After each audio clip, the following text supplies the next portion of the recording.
Bună!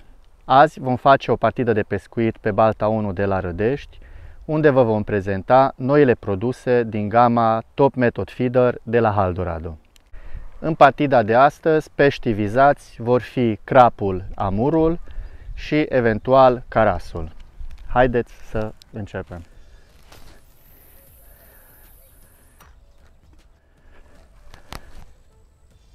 După ce am dat cu metodul de câteva ori ca să ne eclipsăm, acum o să măsurăm exact distanța de care avem nevoie să ajungem în malul opus.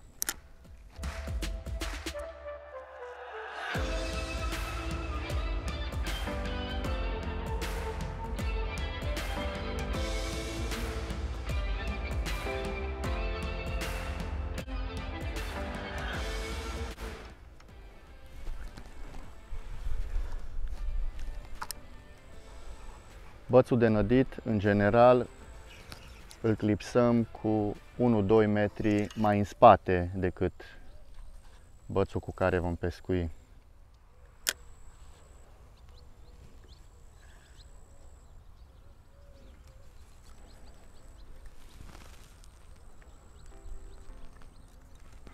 Pentru nădirea grea vom folosi o pungă de porumb preparat de la Haldorado.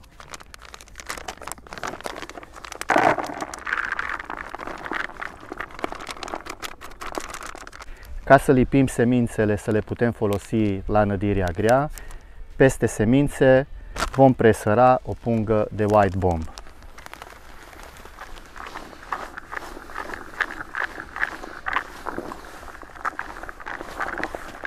Acum că am amestecat nada cu porumbul, preparatul este gata, putem începe nădirea grea.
Având în vedere că regulamentul FIPS impune ca monturile să fie legate cu fir monofilament, ne conformăm și în ultimul timp pescuim exclusiv cu aceste monturi.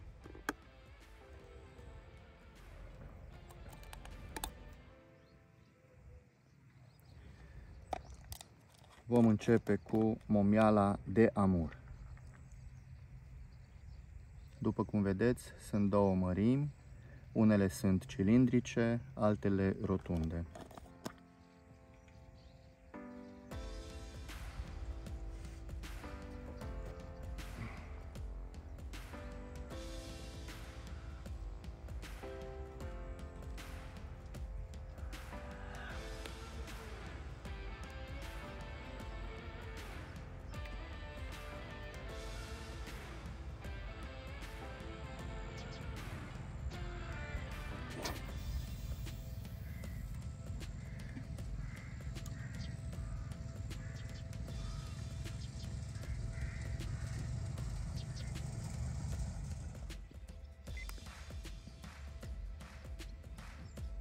A venit și prima trăsătură. Dacă mă uit la ceas, am așteptat aproximativ 3 minute. Peștii au reacționat destul de repede la nădirea grea. Acum să sperăm doar că vom reuși să îl scoatem. Vreau să vă zic că țin pentru prima oară în mână această lansetă și eu astăzi le încerc. După cum puteți vedea, curbura este foarte, foarte frumoasă. Bățul lucrează excelent.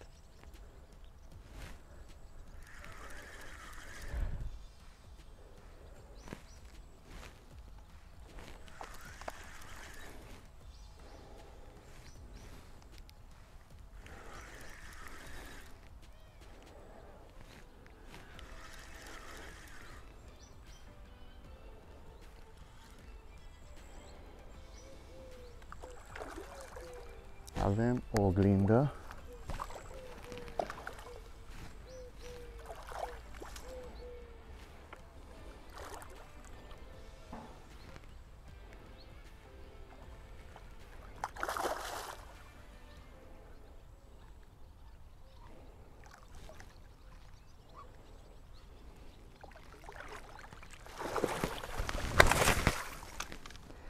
Avem și primul pește.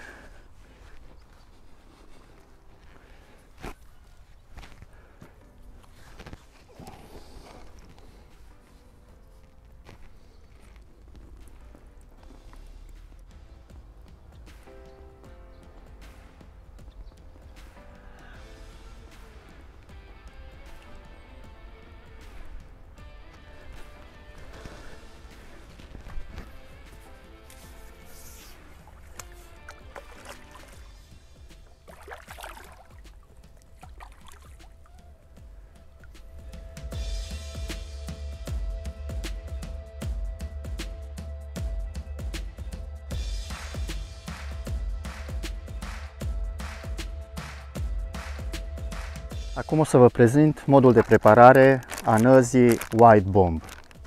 Cantitatea din pungă o să o golim în găleată.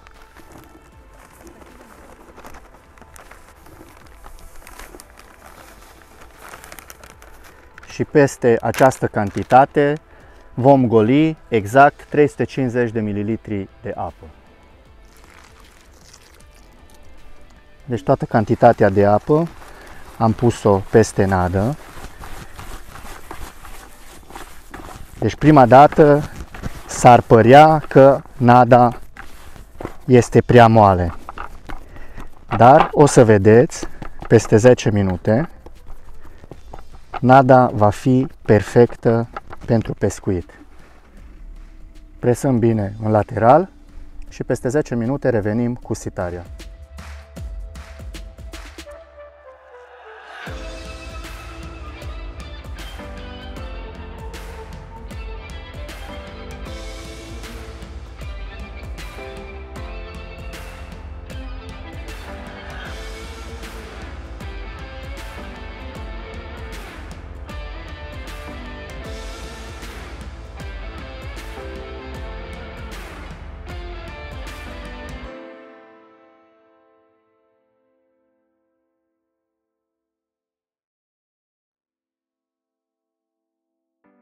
Au trecut cele 10 minute, acum o să vedem cum arată nada și o vom seta.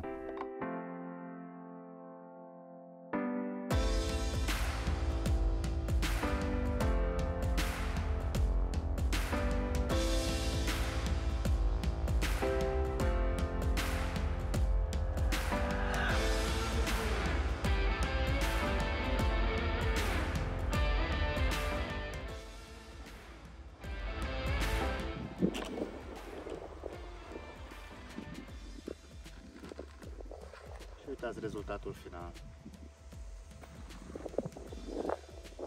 Următorul lanseu o să-l încercăm cu noua momială White Carp. Și pe metod o să pun și micropeleți 4S și voi pune capac de nadă White Bomb.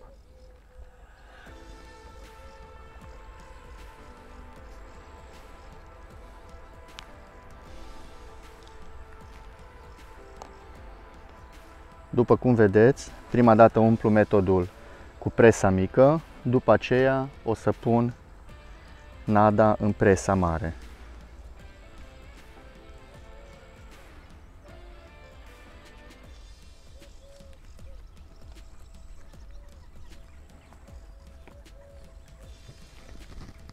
Și așa arată.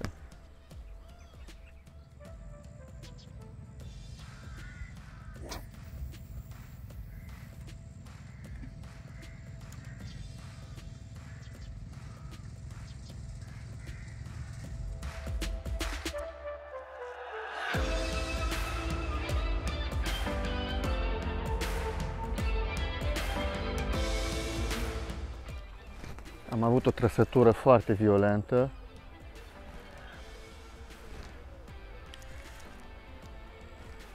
Metodul a fost lansat la aproximativ 10 cm de cioată. În momentul în care mi-a tras, mi-a fost frică să nu cumva să intre după crengi și să plece peștele. Dar se pare că bățul lucrează foarte bine și dispune de forța necesară ca să putem scoate peștii din agățătură.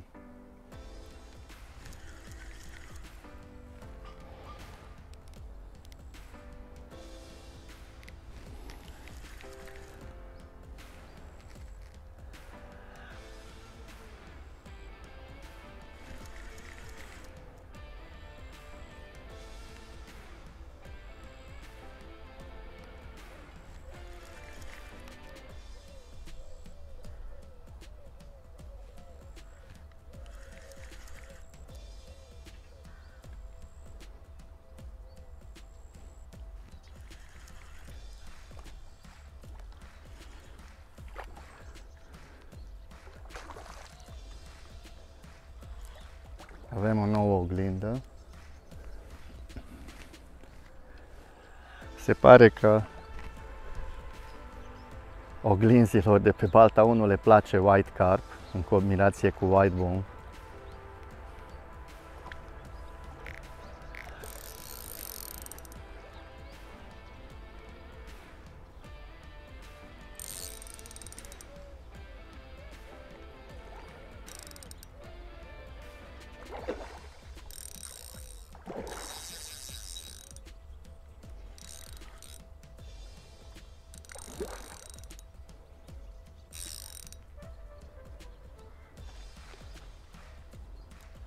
O oglindă foarte luptătoare.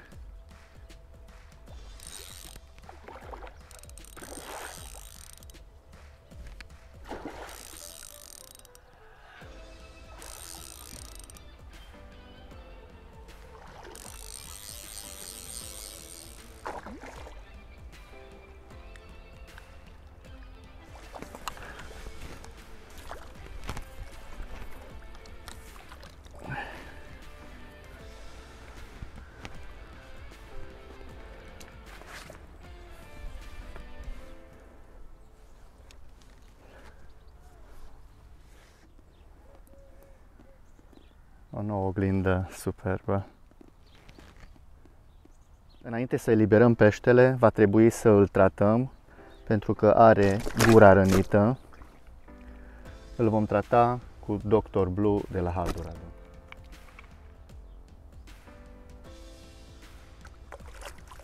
Având în vedere că la Rădești pe Balta 1 peștii majoritari, cum ar veni, sunt amurii, nu am putut să nu încercăm o partidă la amur cu noua nadă Top Method Feeder de la Haldorado.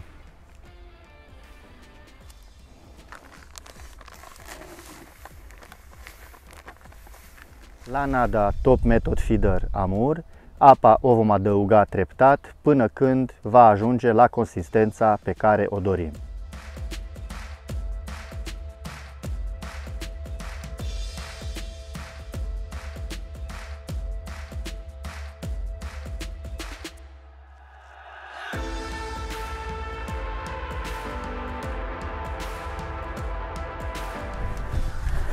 După ce am mestecat bine, vom presa nada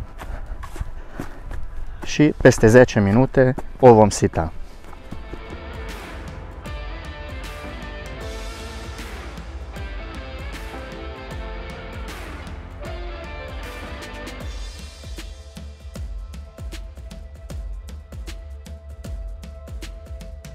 A venit momentul să sităm și nada de amur.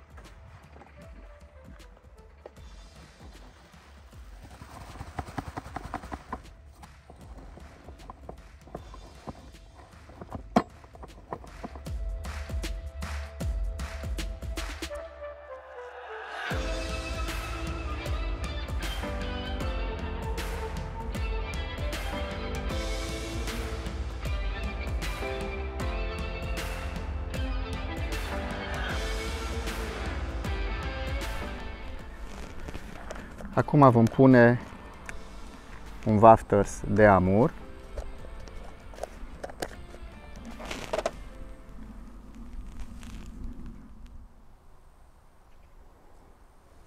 Iar pe metod vom pune nada nouă de la Top Method Feeder, tot de amur.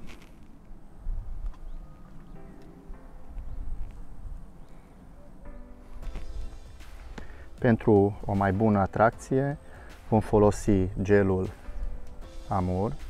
Este un gel fluo care face un nor atractiv în apă, pe care amurii îl adoră.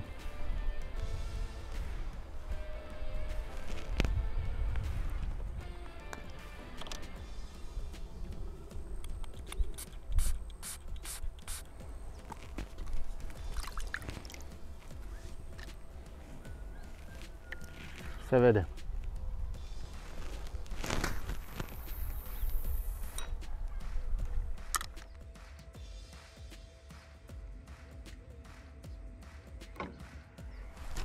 Oi, ce trăsătură agresivă!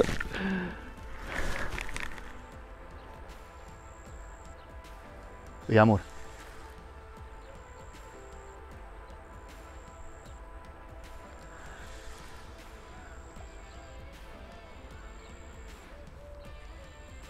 E la suprafață, e posibil să fie amur.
De ce venim noi oare pe Balta 1 la Rădești? Uitați de ce.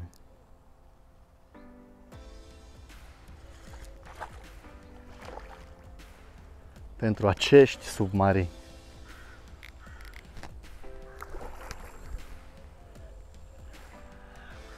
Voi folosi acum capul de mincioc cel mare, XXL. Și uite, cred că nici nu și-a dat seama că l-am scos.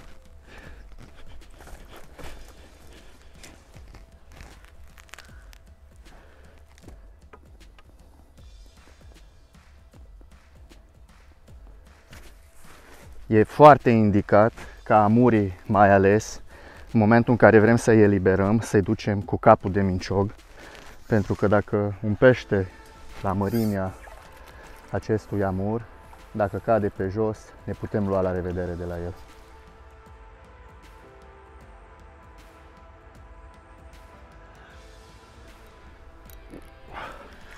Aici a plecat ăsta în dreapta.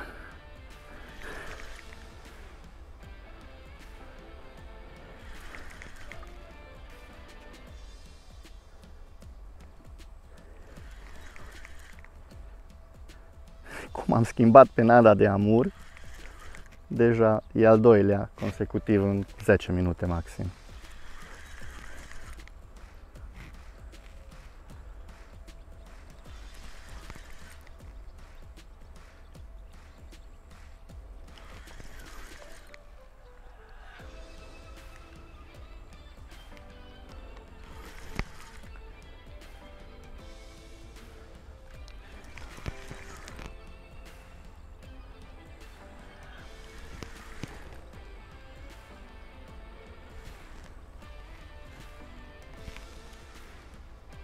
Tot timpul trebuie să avem frâna reglată Pentru că în momentul în care amurul ajunge la mal, o poate lua razna și ne rupe într-o clipită.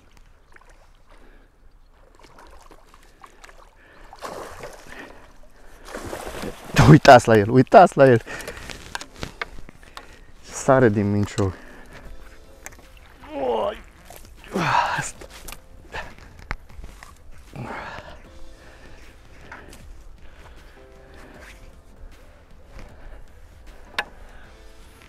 Nadă bună, echipament bun, pești frumoși. Și ce simplu e când pescuiești fără barbetă. Uitați că are încă un cârlig în gură. Deci este un amur care zilele trecute probabil că a rupt pe cineva. Uitați, forfacul este rupt.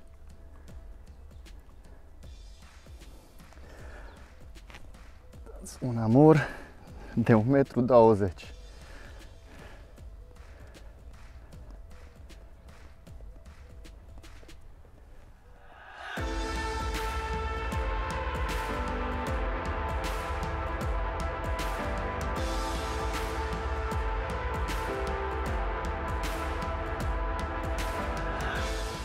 Azi venim cu o veste foarte bună pentru toți fanii Haldorado, pentru toți cei care folosesc produsele și sunt încântați de ele.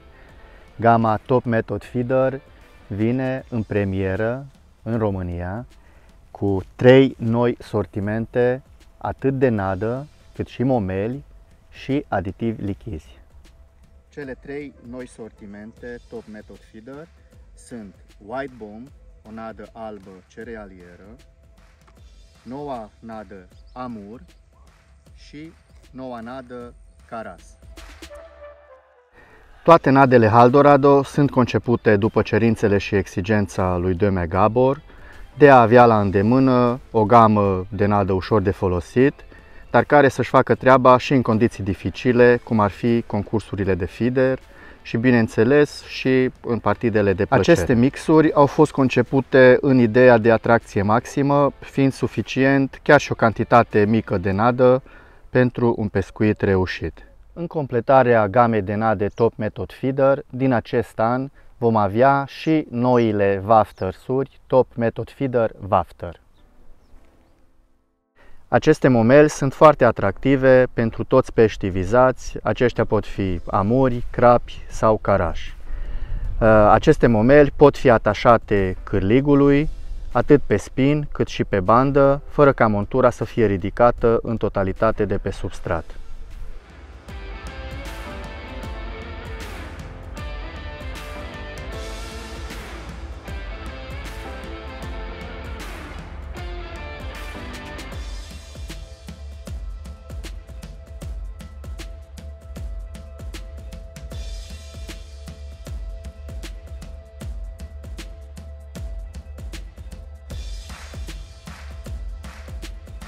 Este ora 2, afară sunt 35 de grade și peștii au devenit puțin apatici. Așa că am hotărât să încercăm să facem o nadă de caras, să vedem dacă pe căldura asta măcar carașii trag. O vom umecta și după aceea vom face și o lansetă pentru caras din gama Tornado, noile bețe Tornado de 3,30, cu care sperăm că vom prinde măcar câțiva carași până când vremea se va răcori puțin, ca să continuăm partida la crap și la amur.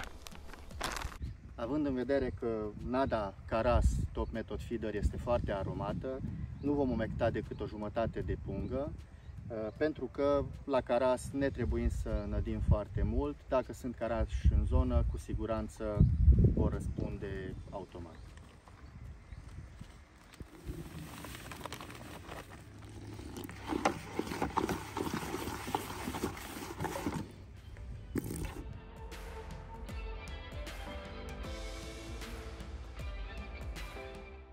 Vom presa și nada într-o parte și vom aștepta și aici 10 minute ca toate particulele să se moaie, iar după aceea o vom sita și putem să începem să pescuim.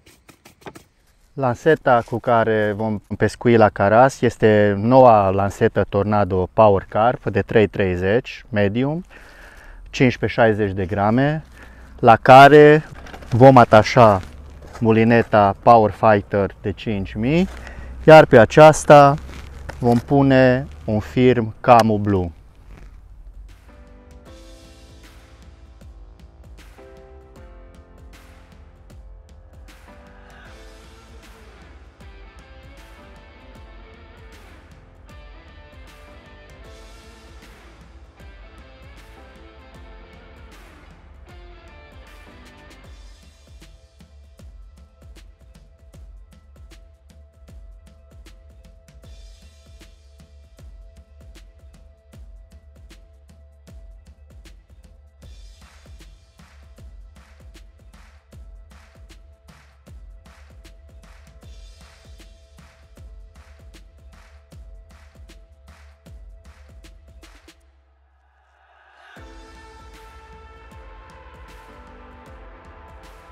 Pentru așezarea firului pe tamburul de la mulinetă, eu procedez în felul următor.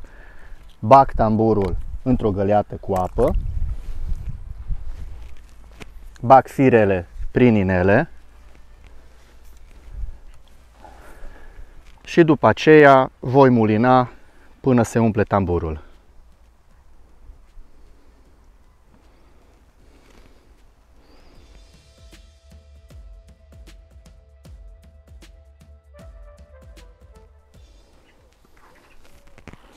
După ce am trecut firul prin toate inelele, voi face o buclă.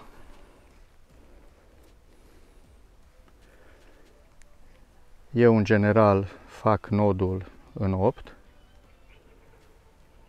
Așa. Tăiem firul, surplusul de fir cu o foarfecă sau cu dinții. Facem din nou o buclă.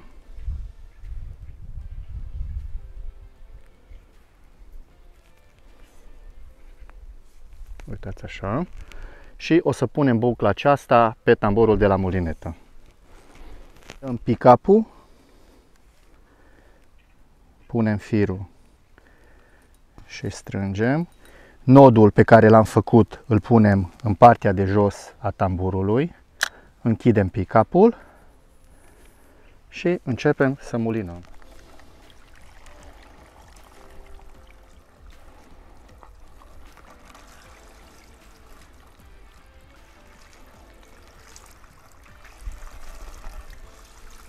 Tamburul va fi umplut corespunzător când firul va ajunge la buza tamburului. Tamburul este plin.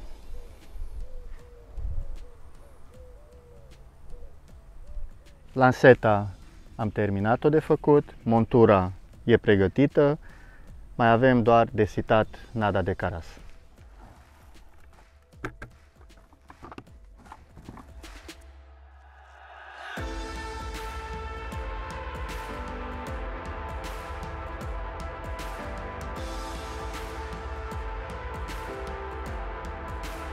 După ce am terminat de sitat nada de caras, acum vom face câteva lanseuri să vedem dacă carașilor de la Rădeș le place nada nouă de la Haldorado. Vom folosi o bilă rotundă din noile Wafters-uri Caras Top Method Feeder.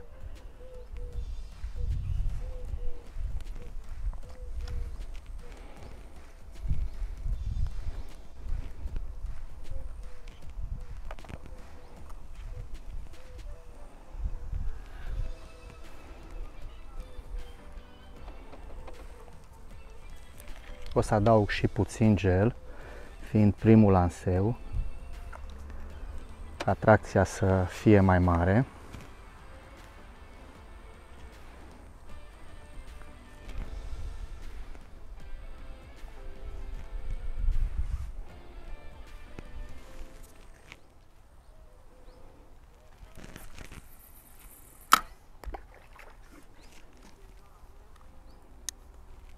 Pescuim undeva în mijlocul bălții.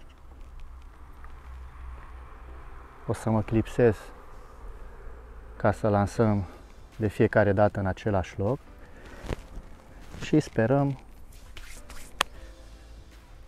că vom avea câteva trăsături de caras.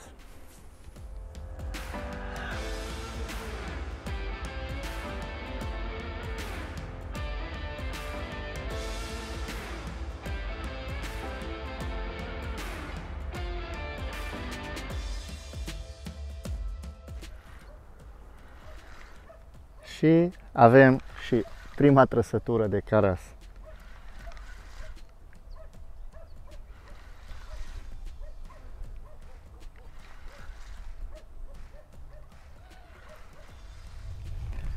Avem și prima trăsătură de caras, care este o plătică. Și încă ce plătică!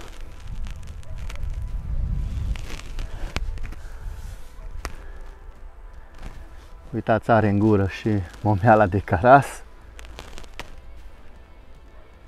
Se pare că nu doar carașii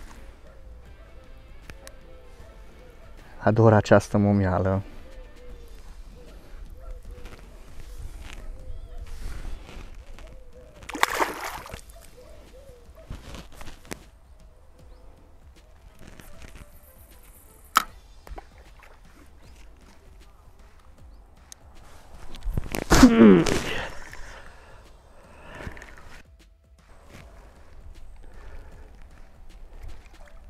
Și avem un caras frumușel.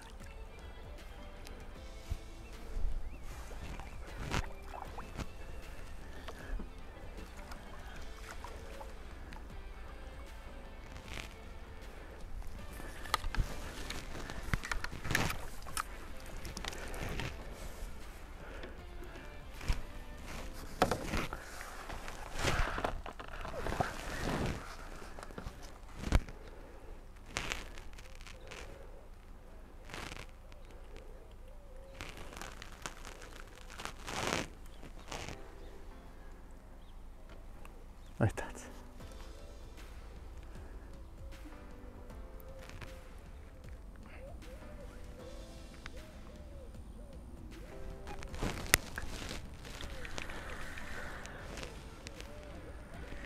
După câteva minute, o nouă trăsătură.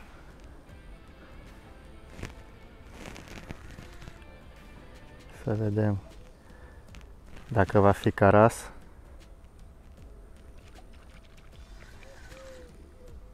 Cred că e un caras mai mic.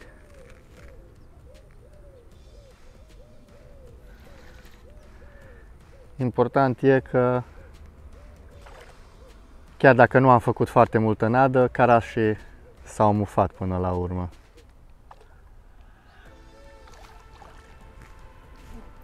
Totuși nu e așa mic, cred că scoatem mai bine cu minciogul.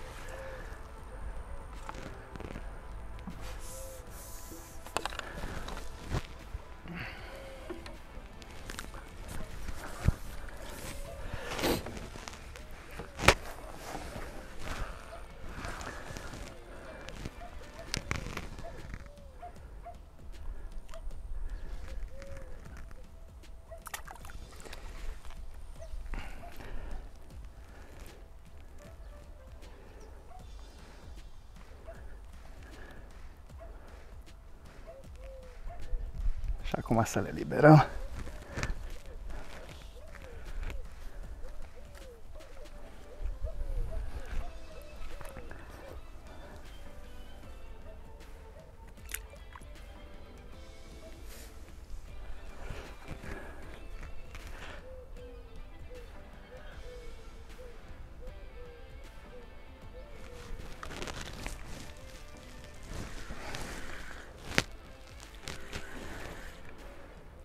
Pare că avem un caras.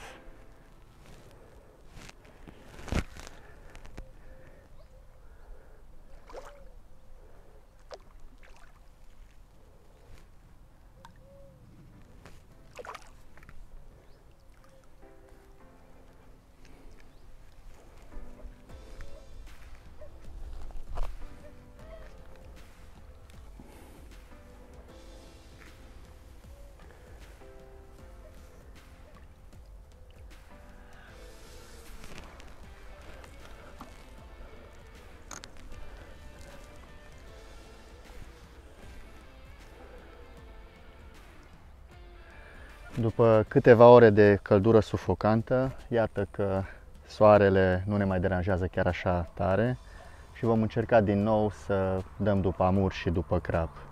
Am prins câțiva carași frumoși, am prins și o plătică, așa că tot ce ne-am propus pe ziua de astăzi, în mare parte ne-a reușit. Hai să mai prindem încă un amur sau un crab.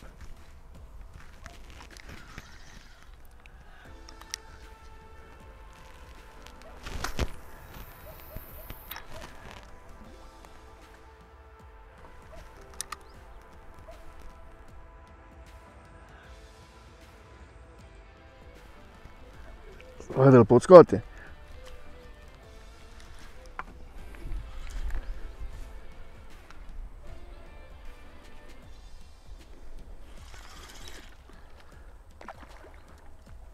Avem un nou amur în drill.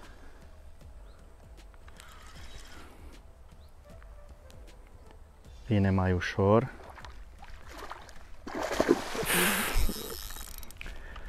Dar după cum știm, amurii fac de obicei surpriza la mal.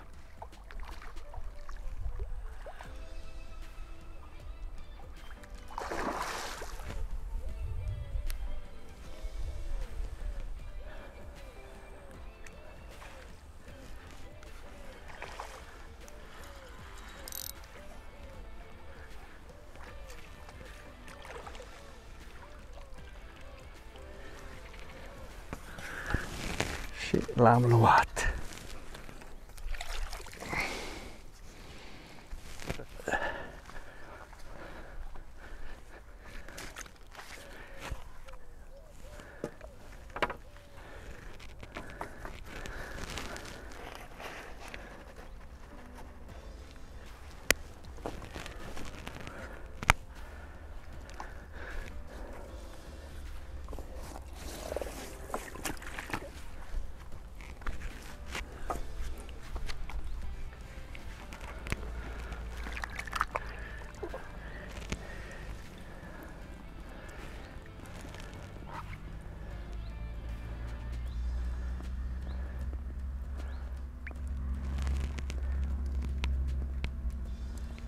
Și cu acest superb amur ne luăm la revedere și ne vedem data viitoare.